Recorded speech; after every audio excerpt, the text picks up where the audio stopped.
am innocent, I am a decent man, I was kidnapped. That's what Nicolás Maduro told the judge inside the federal courthouse after making a grand entrance. He was brought to Manhattan by helicopter and armored convoy, where he was arraigned on 4 charges that include narco-terrorism, trafficking cocaine, and weapons charges as well.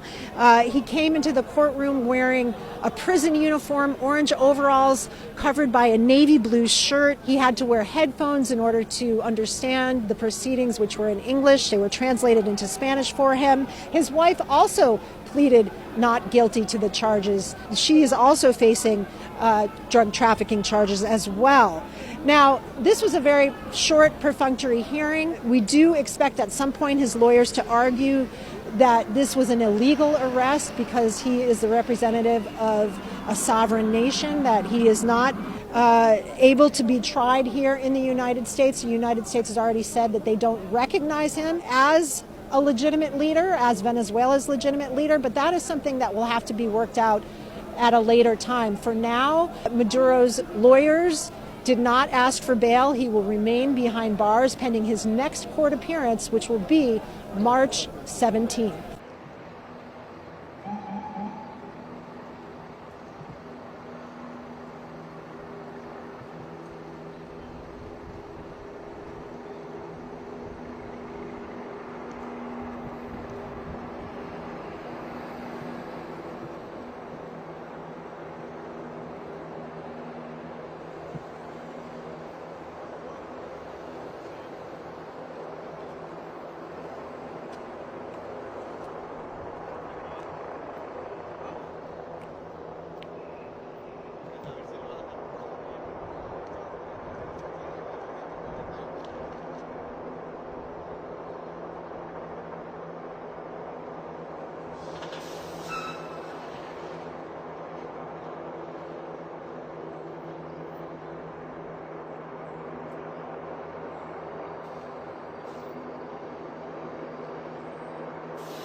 Nicolás Maduro, president, abduction of Venezuela's president Nicolás Maduro.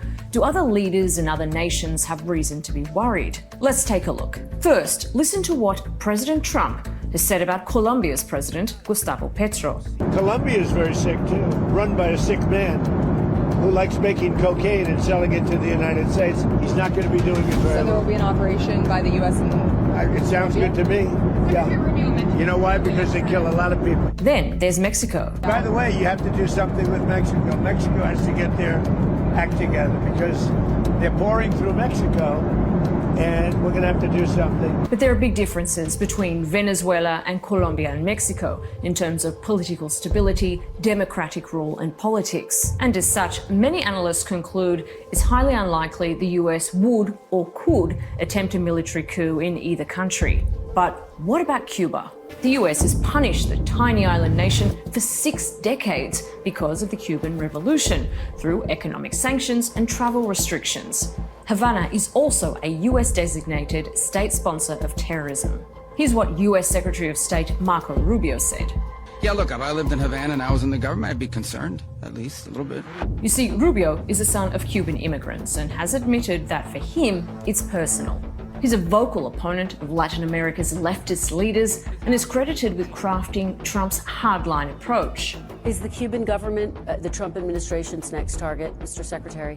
Well, the Cuban government is a huge problem. Yeah, the Cuban government is a huge problem. First of all, is that a yes? Cuba, but I don't think people fully appreciate.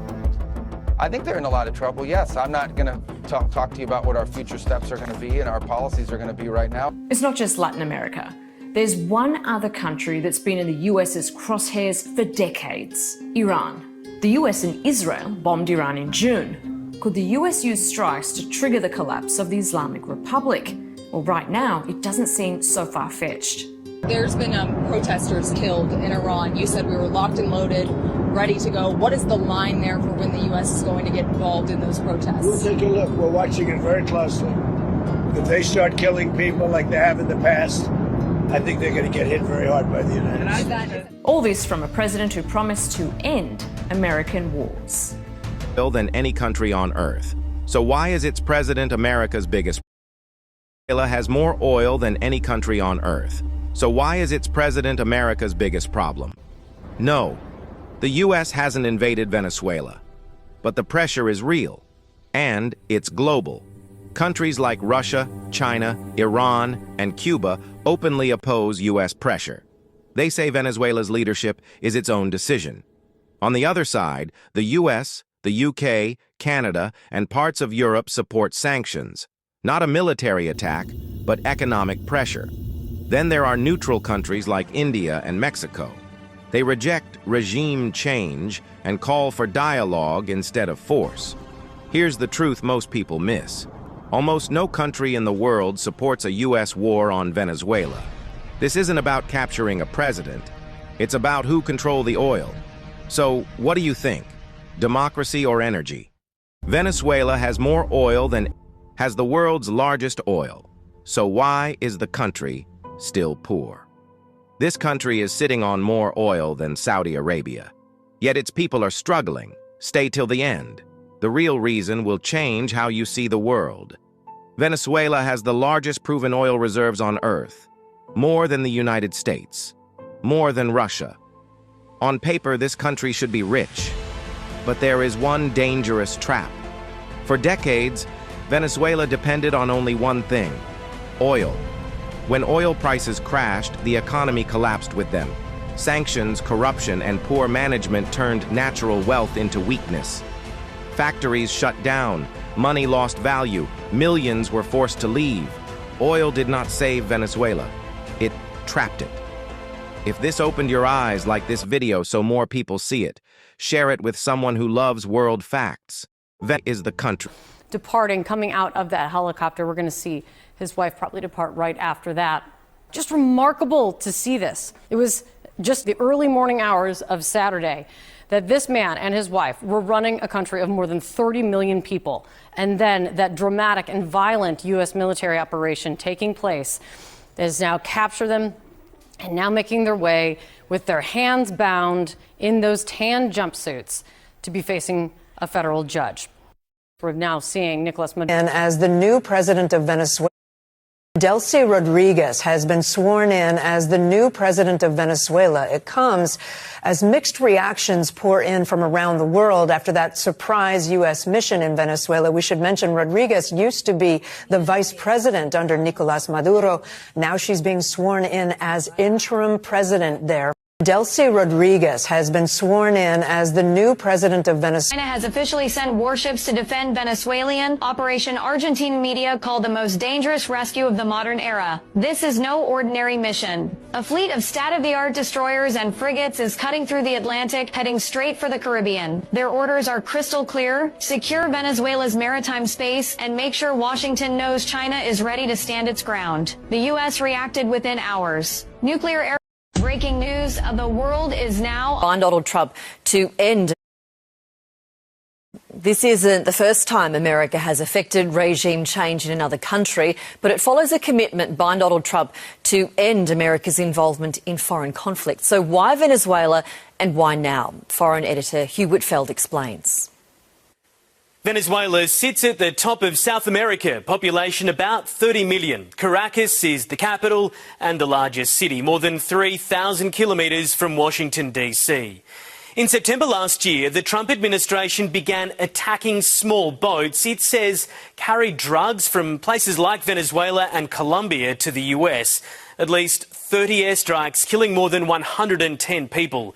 Trump calls the cartels shipping fentanyl and other drugs to the US terrorist groups. But it's not just about the drugs. There's the oil. Venezuela has the world's largest proven oil supplies, much more than any Middle Eastern nation, but it actually produces a fraction of the oil it could compared to places like Saudi Arabia. The country is racked by corruption. 90% of Venezuelans live in poverty.